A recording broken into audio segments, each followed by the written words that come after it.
This is Alan McCulla from Kilkeel of the Fishermen's Organisation down there. I'm Rowan Hand. This is Destination Uri. You're with the morning show. Very, very glad to have you. Alan, we're going out all across the planet to the blazing fires of Australia and the icicled Niagara Falls up in Canada. So we have everyone is seeing us this morning. How's the weather in Kilkeel today? Well, I have to say on this occasion it's actually slightly better than it is in Uri. But like, I love to tell people that Kilkeel always suffers from clear blue skies, but Ronan, you know that's not the case. No, it's not the case indeed. We know that very, very well. It can be tough. But there's always blue above the grey. There is. And that's the huge thing to remember on all occasions, yes. The notion of the wind farms that are proposed, or the wind farm that's proposed for the County Down coast, off the misty Mourne shore, so to speak, there are some concerns by fishing folk there. Well, there are, but we should bear in mind that fishermen are growing used to wind farms right around the Irish Sea. And where there's a wind farm... Oh, we're getting you sorted out with your mic here. Now, you need, it's just done a walkabout. What you need to do is keep the wire of the mic loose so that it doesn't tighten. It doesn't tighten and pull out of the container. There you are. All systems go again. We're go again. But, so you're not against it as we're not against the principle of wind farms. Yeah, absolutely not. Like who in this day and age of ever increasing fuel costs doesn't want cheaper energy at the end of the day? So fishermen are definitely not against the principle of wind farms. What we don't want, Ronan, is to see wind farms, or indeed any construction built on top of what are described by ourselves and indeed by other people as some of the most important fishing grounds, not just around Northern Ireland, but around the United Kingdom, Ireland, and indeed Europe. How far out is the proposal? You know, you're 60 miles between Kilkeel and the Isle of Man. Are they out 20 miles, 10 miles, or what's the... Something that we need to get straight. The construction of wind farms around the UK, increasingly around Ireland, but also throughout Europe, is something that's very well advanced. What we're talking about here off the County Down shore at the minute is just a proposal. So there's nothing firm in contract that's not going ahead. No decision has been taken about that yet. And for about the last 2 years, we have been talking to the company that's developing this, a company called First Flight Wind. We've been looking at all of the issues involved in it. Of course, from their point of view, they need to look at the depth of the water. Of course. They need to look at the wind resource. And from our point of view, we need to make sure that they don't or minimise the interference with the fishing industry. But am I not right in thinking, I just want to get my thoughts clear on this, am I not right in thinking that your lads aren't fishing a mile offshore? You're maybe 2 miles out or 3 miles out before you actually start to trawl. It depends on the type of fishing. The guys, you're fishing for crab and lobsters. It can start at the shore and it can go, right out. But over the last couple of years, we've been gathering a lot of evidence based on satellite surveillance information. We've been sharing this with the developers. We've been looking at the site that they have had designated to explore within that site where they could put the wind farm. And again, we don't blame First Flight Wind because unfortunately the whole procedure, and it's a very lengthy procedure that we're involved in here, has to go through various government departments, and ultimately it ends up with the Crown Estate in London. And when the Crown Estate look at all the information that they have, a very vital part of the information that they don't have is that relating to fishing and the biology on the seabed. So now we're playing catch up. So if this project goes ahead, I think everybody's agreed, including the developer, that we want to see it proceed in a way that it doesn't impact on the fishing industry, it minimises the consequences for the sea life that we as fishermen depend on. And of course, at the end of the day, the wind developer gets what they want out of it. Of course. And that's wind. Well, as far as you're aware, how far out is the proposal going to be established? Well, it starts, the wind resource zone, as it's known, starts about 6 miles offshore. And then it extends for probably another 10 miles beyond that. And the reason it starts at 6 miles is because it's a case of we don't want it in our backyard. Yeah, of course. And somebody, but I mean, see, if you're within the 6 miles closer to shore, that's mostly where your crab and lobster and all the rest is done. I think people would get a surprise, Roland. Really? And I guess you would get a surprise too if we had the opportunity here to put some slides up and photographs of all the video evidence and the satellite evidence that we have. Actually, the zone that has been identified for this project is probably one of the most intensely fished zones right around the UK and Ireland. So it extends right out there.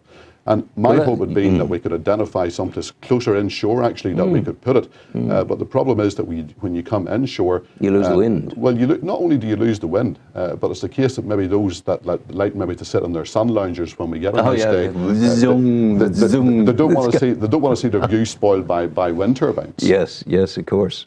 But it does seem to me that first of all, that you are being very positive about it. There's a good collaborative effort in place here. Absolutely. You're trying there. But ultimately, if it's going to be, who will have the final call on it? Will it be the Crown Estate?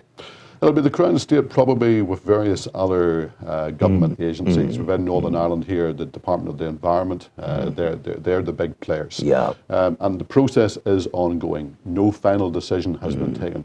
A lot of people, when they look into wind farms, wind energy, become slightly sceptical of it, given the investment that's needed and the actual return that there is from it. But we have to park that. We look at it purely with our fishing heads on. Oh yeah, of and course. At the end of the day, I like to think that we are probably the original sustainable industry along the County Down coast. Fishing comes in for all sorts of negative publicity, especially in December of each year when we have decisions made in Brussels to decide what we can catch and what we can't catch. Some of the catch is coming back. Cod begins to emerge as being healthy. It's like everything else, Roland. You always hear the negative stories. But certainly as far as the RIC is concerned, when you look at all the stocks and you add all the numbers up, actually we're moving ahead. But fishing is like every other industry. It evolves, it changes, it never stands still. But certainly as far as we're concerned, in Kilkeel and along the County Down coast, fishing has a very bright future. Yeah. What about discards at the moment? Discards is an issue that we're dealing with. You maybe explain to folk what discards are. Well, discards are that part of the catch that we are forced, because of EU rules, etc., to throw back overboard. And the European policy that governs fisheries is called the Common Fisheries Policy. It has just finished the latest of its 10 yearly reviews, and a big part of that policy is to stop this practice of discards. That's a big challenge.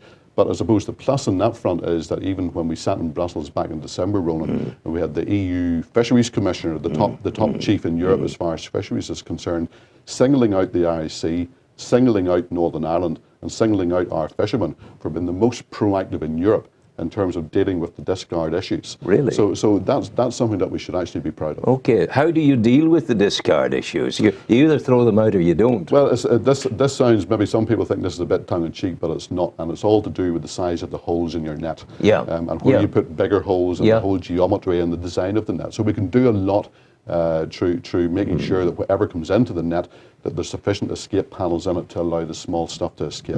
But then deciding where we can fish at certain times of the year. It's all about knowledge, it's all about information. So there's a lot that has been done, is being done, and can yet be done. You're going to get a new centre of learning down there in Kilkeel. Queen's University is going to be involved in the new lobster nursery down there. You heard of that? Well, yes, we've heard of it. I think the fishermen are of the opinion that actually we have a very sustainable lobster fishery along the shore. Probably about 15 years ago, it was an idea that we imported from North America. And over at least the last 15 years, the fishermen have been very proactive in conserving the lobster stock. They've mainly done that, Roland, by something that sounds very simple, but when they catch a lobster and they take it out of the pot and they turn it upside down, if it's buried? If it's a she lobster, a buried lobster, you can see it. So what the fishermen do is they cut a little V in that lobster's tail and they put it back into the sea. And that allows that lobster to rejuvenate the stock. Wow. So when you talk to the fishermen, you talk actually to the people in well, not necessarily Queen's, but in the other institutes, all of the figures they have are showing, again, an upward scale, a very strong recovery and sustainable fishery in lobsters. And that's before we get any new hams. Yeah, we got into terrible trouble with the late Charlie Hockey in the Republic of Ireland. He, when he was fisheries minister, introduced a law that scuba divers would be prohibited from lifting lobsters from the bottom.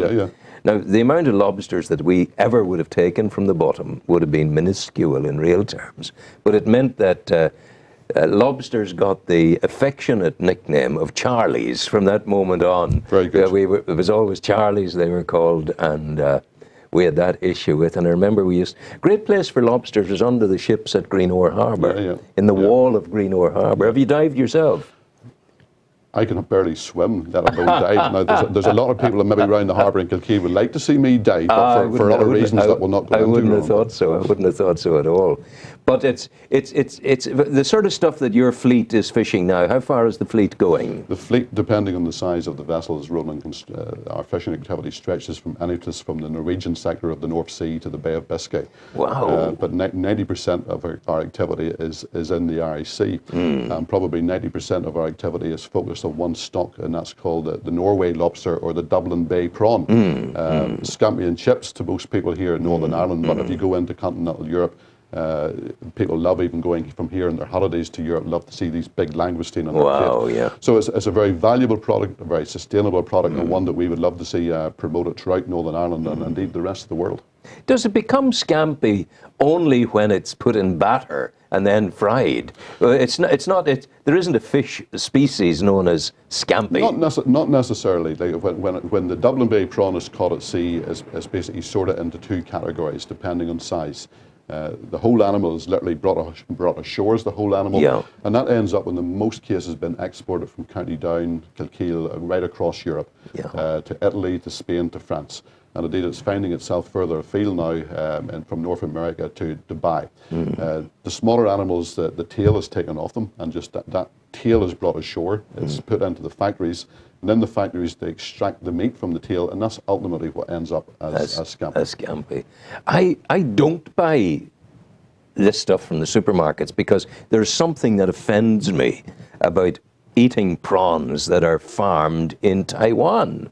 Why is this stuff coming in? Well, I suppose it all comes down to cost at the end of the day. But I remember just towards the end of last year being in one of the local major supermarkets here in Northern Ireland. And for this particular visit, they had their chilled stocked high with fish products, Ronan. And they then, one of the managers in this supermarket took me to the side and said, actually, Alan, we've got something to confess here. Because you could take me or you could point me to any line in this shop and I can point out to you something that has been sourced here in Northern Ireland. But there's only one line in this entire supermarket that has nothing sourced from Northern Ireland, and that's fish.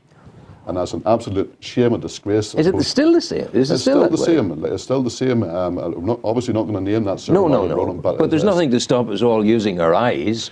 And if we want to support the local industry of fishing, make a mention of it to the supermarket manager. Absolutely. And there's other developments ongoing in Kilkeel at the minute where the fishermen themselves are trying to take steps to get more involved in the marketing of the produce and produce lines of fish and shellfish that are locally caught, locally processed and locally sold. So that's an initiative to look out for in the very near future. Absolutely. See, it seems to me that in the southeast, is it the southwest of England, southeast of England? Rick Stein. Yes. Is it southeast or southwest? Southwest. He's in southwest. He is. And Padstow. That's right. Where he is. Yep. Like Stein has done wonders for the fish industry down there. And suddenly you think of the fishing industry in the southwest, you think of Stein, you think of excitement, you think of romance, you think of all of that. It's very hard to feel romantic about Kilkeel, dare I say. Totally disagree. Who wouldn't feel romantic about the kingdom of Mourne with the mountains of Mourne sweep down to the sea? But look, Kilkeel is a community. You know the point I'm making. I know exactly the point you're making. He's putting the gloss on it. He has got it down in Cornwall, and fair play to the guys. And I think it's a criticism that we as people who work in the local fishing industry have to accept it. And we have to act on it. Yeah. So I would urge you, Ronan, and indeed urge your listeners and your viewers to watch out for this product in the near future. It's called Keepers of the Sea, and it is locally caught seafood by Kilkeel fishermen, which is processed by Kilkeel fishermen, which will be sold locally. So it's going to hit the shelves over the next few months, just not right away. Keepers of the Sea. Keepers of the Sea. So what a lovely thought, that you're not only extracting from the sea, you're keeping the sea. Exactly, yeah. We're sustaining the sea. At the end of the day, we have to look after the sea. Yeah. And Brussels is recognising you for that. Brussels is recognising it for us. We would like to see a little more carrot from Brussels other than stick. But at the end of the day, be it with wind farms, be it other conservation initiatives, there's no more people in this world, probably certainly in County Down and Kilkeel, that should be more and are more interested in sustaining the seas. And that is our fishermen, Roman. Yeah. Because if they don't get it right, it means they don't have a livelihood, they don't have a job. Grandson emigrate, go away, there's nothing for you here. Absolutely. So it's in their interest to do it. Absolutely right. Yeah. What about the herring stock? Once upon a time, and I talked to you about it earlier, just in passing, about the skiff fishing. It no longer exists. The skiff fishing is existing. It's going strong, Ronan. You should get down now in the year like you used to do. I used to. It's a long time ago since I was there. We'll get you out in the skiffs again. On the boy Eamon, I think it was, or the boy Evan. Maybe the boy Evan, I'm not sure which. But we went out and we'd be coming back in with the herring up to the gunnels almost, and we'd bring them in. That has happened now. Even last autumn, as a fishery, you're right. Some of us, including myself, thought had gone. Yeah. But a few years ago, it resurrected itself, and it's going strong. And herring is one of the good news stories that we have in the RIC. It's the first finfish fishery that we have in Northern Ireland or the RIC that's going to be accredited later on this year as being fished sustainably. So it's another good news story that we have. What about mackerel? Mackerel is another good news story. We have an issue at the minute with Icelandic fishermen and Faroese fishermen breaking international agreements and catching hundreds of thousands of tons more of the fish than what they're supposed to do. Yeah. But at the end of the day, the news that we got from the fisheries scientists towards the end of last year was that despite that, the stock is still doing tremendously well. And we're going to see an increase in the There's nothing quite so magnificent as fresh herring or fresh mackerel. Well, there's nothing, look, let's face it, Roland, there's nothing quite so magnificent as fresh seafood, full stop. Absolutely. It's a problem that we have in Northern Ireland that I know I talk to friends and maybe they go on their summer holidays to the Mediterranean and they'll tell me that they went into a nice taverna and they've had a plate of langoustine and the chances are that langoustine has come from County Down and we'll not eat it at home. So we've got a problem here. We have a problem here is right indeed. Goodness gracious. But one of the things you see you may encourage those developers of the wind farm to do when they're down under the waves and when they're putting in the foundations.